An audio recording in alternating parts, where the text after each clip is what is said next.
మేధావినం కురు. పరమపిత పరమాత్మ దయ వలన మనమందరము ఇక్కడ ఉపస్థితులమై ఉన్నాం.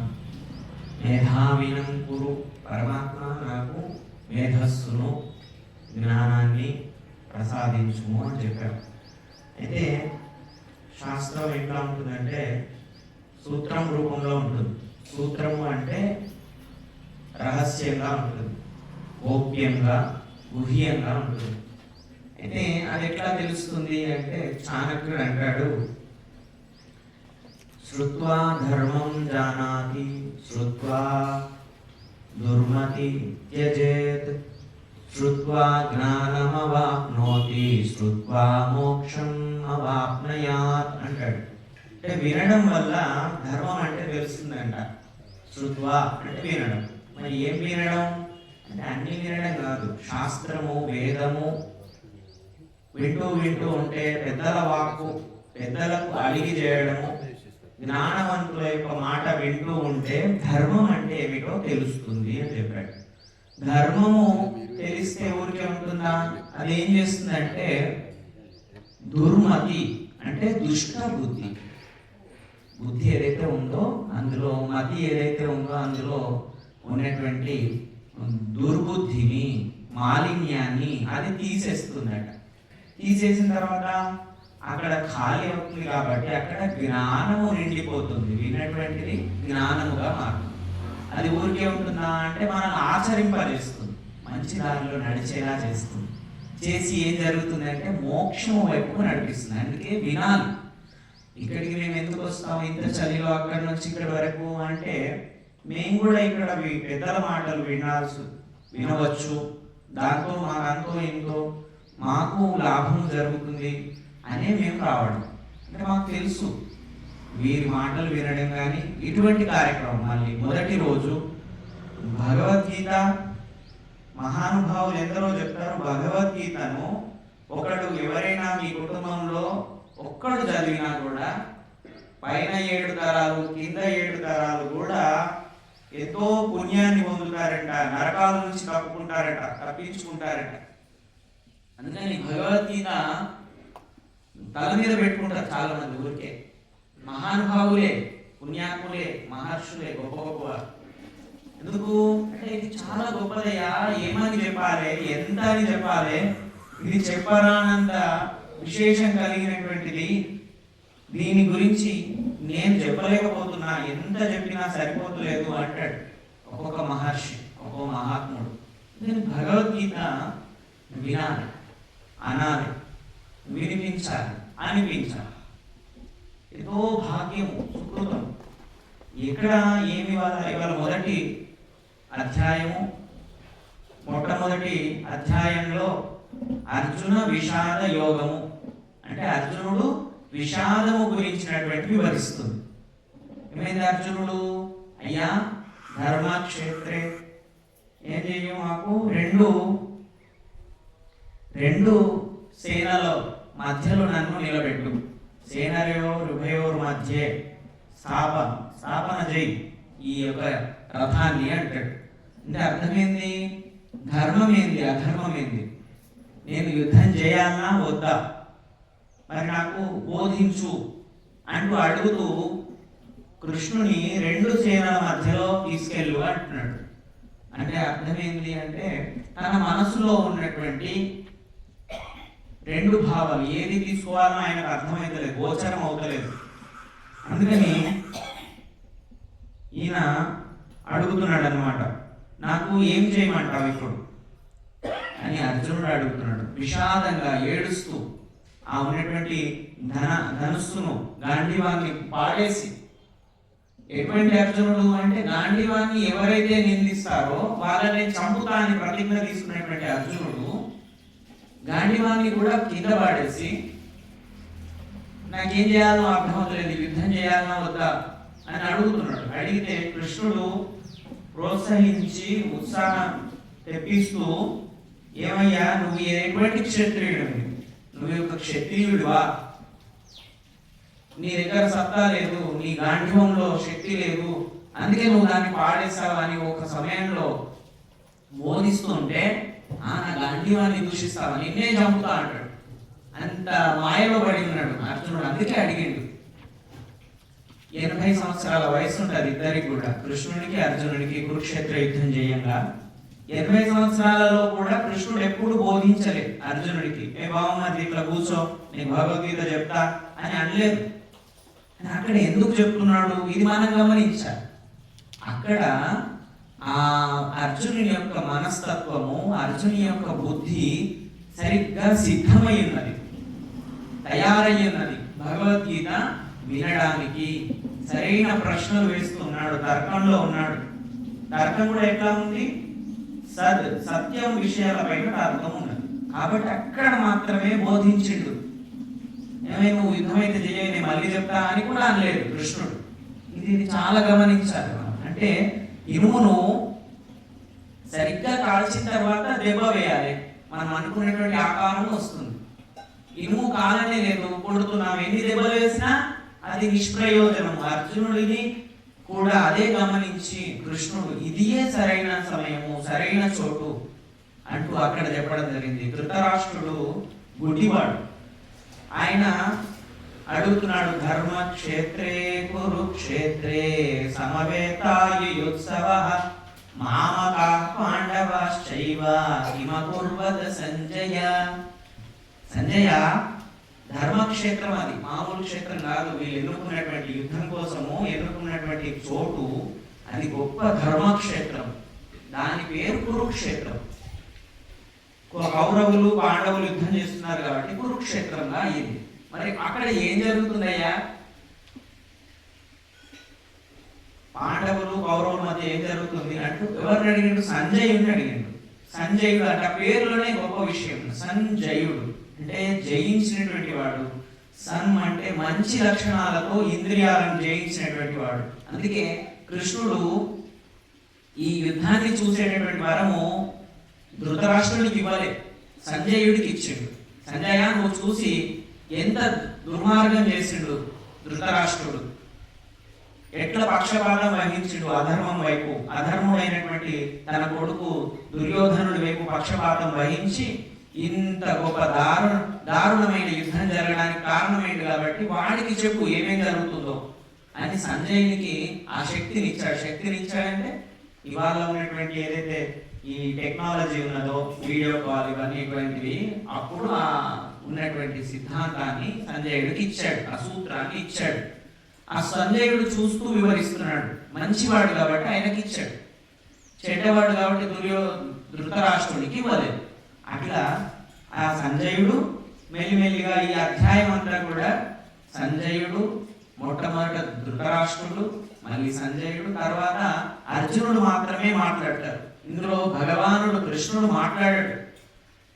భగవద్గీత అని పేరున్నటువంటిది ఒక అధ్యాయం మొత్తం భగవానుడు మాట్లాడని ఏముంటుంది, మొట్టమొదటి 18లో ఒకటి, అందులో 2లో మళ్ళీ 12, 13 శ్లోకాల వరకు కూడా భగవానుడు మాట్లాడాడు. ఎందుకు? సమస్య చెప్తున్నాడు, భగవానుడు వింటున్నాడు. అట్లా వినే గుణాలను కూడా పెంచుకోవాలి మన జీవితంలో. ఎందుకంటే ఎదుటివాడు చెప్పేది వినాలి. అందుకే చాణక్యుడు అంటాడు, ఎంత గొప్పవాడు చాణక్యుడు. ఆయన చెప్తున్నాడు, ఆయన యొక్క శతకంలో ఆయన రాసినటువంటి చాణక్య నీతి గ్రంథంలో శృత్వా అంటున్నాడు, విను అంటున్నాడు. మొట్టమొదటి వినడం నేర్చుకోవాలి. మార్గశిర మాసం కూడా భగవద్గీత జయంతి మనకు ఏకాదశి నాడు భగవద్గీతను బోధిస్తాడు ఈ మాసంలోనే. అందుకని ఇది మనం వినడానికి యోగ్యమైనటువంటి మాసము. వినడం ఎక్కువ చేయాలి మన జీవితంలో. ఇంకా ఏ విధంగా నడుచుకోవాలి మరి అంటే, నిందంతు నీతిని పునాయది వాస్తువంతు లక్ష్మీ సమావిశతు గచ్చతు యావదేష్టం అద్వైవ వా మరణమస్తు యుగాంతరేవా నీతి పథం ప్రవిచలంతి పథం న ధీరాః న్యాయ పథః ప్రవిచలంతి పథం న ధీరాః. న్యాయమైనటువంటి మార్గంలో ఎవరైతే నడుస్తున్నాడో ధీరుడు, ధైర్యవంతుడు. ఎట్లా నడుచుకోవాలి అంటే, నిందలు వచ్చినా ప్రశంసలు వచ్చినా కూడా ఒకే విధంగా ఉండాలి. నిందలు వచ్చాయి, నేను మానేస్తా, ఈ పదం ఈ మార్గం నుంచి వెళ్ళిపోతా, ఈ భక్తి మార్గం నుంచి వెళ్ళిపోతా, ఈ ఏదైతే నిష్ఠ ఉన్నదో, ఈ వ్రతం ఉన్నదో, సత్యం మాట్లాడతా అనే వ్రతం ఉన్నదో, భగవద్గీత చదువుతా అనే వ్రతం ఉన్నది, భగవద్గీత ప్రచారం చేస్తా అనే వ్రతం ఉన్నది, ధర్మంలో నడుచుకుంటా అనే వ్రతం ఉన్నది, అది నిందలు వచ్చినాయి వదిలేయొద్దు. మరి బాగా పొగడ్తలు వచ్చినాయి, సన్మానాలు వచ్చినాయి, చాలు అని అనుకోవద్దు. ఎప్పటి వరకు అంటే ఎట్లా ఉంటాడంటే నీతిపరుడు, ధైర్యవంతుడు, నీతిని నడుచుకునేటటువంటి వాడు, లక్ష్మీ సమావిశకు గచ్చతు యావదేష్టం అంటే మొత్తం లక్ష్మి నీకు వచ్చి కురువని నీకు. ఇదే పద్యాన్ని భర్తృహరి రాసిండు. దీనిని ఏనుగు లక్ష్మణ కవి అనువాదం చేసిండు. నీతి ప్రౌఢ విహారులైన నిపుణుల్ నిందించని మెచ్చని అంటే గొప్ప గొప్ప నీతి శాస్త్రాలు చదివిన వాడే నేను నిందించని మెచ్చుకోని నువ్వు మళ్ళీ ఖ్యాతిం చెందిన సంపదల్ నిలువని గాఢంబుగా సాగని సంపదలు వచ్చి కురువని నీ పైన. ఓ పెద్ద పెద్ద గదుల నిండు సంపదలు నింపున్నా నిండుకున్నా లేదా వెళ్ళిపోయినా ఎవడైతే నీతిపరుడు తానున్న మార్గం వదిలిపెట్టాడు అన్నమాట. ఇంకేమంటున్నాడు? ఘాతం వప్పుడు పొందని నియతమై గాని యుగాంతంబునన్. ఘాతం అంటే మృత్యువు, ఇప్పుడు రాని లేదా యుగాంతం వరకు శాశ్వతంగా బ్రతుకుంటావయ్యా చిరంజీవిగా అని అన్నా కూడా నీతిపరుడు తన మార్గాన్ని విడిచాడు అని చెప్తాడు. నీతి శ్లాఘ్య పదం ఉదప్పడు గదా నిత్యం ధీరోత్తముల్. నిత్యం కూడా ఆయన మార్గం ఏదైతే నమ్ముకొని ఉన్నాడో, గొప్ప మార్గం ఉన్నదో, గురు పరంపర ఉన్నదో, ధర్మ మార్గము, సత్య మార్గము, వేద మార్గము, యజ్ఞ మార్గము, దాన్ని ఎప్పుడు వాడు వదిలిపెట్టాడు. ఇదే అధ్యాయంలో కూడా ఏమంటాడంటే ఈ కులహీనులు అవుతారు, కులక్షయం, కులం నశించిపోతుంది, యుద్ధం జరిగితే అందరు చచ్చిపోతారు, మరి ఎట్లా అంటాడు అర్జునుడు కృష్ణుడితో. అంటూ ఉంటాడు, ఎన్నో ప్రశ్నలు అంటూ ఉంటాడు. ఇప్పటివరకు మనం పారాయణం చేసాం. ఎన్ని జరిగినా ఏదైతే ఉందో ధర్మస్థాపనకు కొన్నిసార్లు కొన్ని చేయాల్సి వస్తుంది. ఎట్లా కాలులో పుండు వచ్చేసింది, సీము పెట్టి మొత్తం ఇన్ఫెక్షన్ అవుతున్నది, అప్పుడు ఎట్లా కాలును కూడా కొన్నిసార్లు కోసేస్తామో, ఆ భాగాన్ని కోస్తామో, ఆపరేషన్ ఎట్లా చేస్తామో, అట్లా ఈ యొక్క సమాజంలో కూడా ధర్మము నిలబెట్టడానికి కొన్నిసార్లు యుద్ధం లాంటి ఒక గొప్ప ఆపరేషన్ అవసరం అంటూ చెప్తాడు కృష్ణుడు. కృష్ణుడు అంత ఆషమాషి కాదు, కృష్ణుడు యోగిరాజుడు, యుగ పురుషుడు. ఆ యుగంలో అంత పెద్దవాడు లేడు, అది మనం గమనించాలి. అర్జునుడు చూడండి, అర్జునుడు ధనుర్ధారియే, చాలా గొప్పవాడే, కానీ యుద్ధంలో ఏ గొప్ప మహావీరుని కూడా చంపలే ఆయన. మీరు గమనిస్తే ద్రోణాచార్యుడు తన గురువు, ఆయనను దృష్టద్యుమ్నుడు చంపుతాడు. వచ్చేసి మళ్ళీ అశ్వత్థాముని అయితే చంపని చెప్పాడు, ద్రోణుని యొక్క కొడుకు అశ్వత్థాముని. కృష్ణుడు చిరంజీవి వరం ఇచ్చేస్తాడు. చిరంజీవిగా ఉండి శాపము, నీవు ఈ అన్ని జరుగుతున్నటువంటి చూడు, నీ యొక్క ఆయన ఉన్నటువంటి మనీని లాగేసుకుంటాడు. ఇక అర్జునుడు ఇంకెవరిని చంపాడు? మరి కర్ణున్న చేతిలో బాణం లేనప్పుడు చంపాడు. భీష్ముడు ఎట్లా చంపాడు అంటే శిఖండిని అడ్డు పెట్టుకొని చంపాడు. చంపలే, బాణాలు వేసింది అంతే, చావలే భీష్ముడు.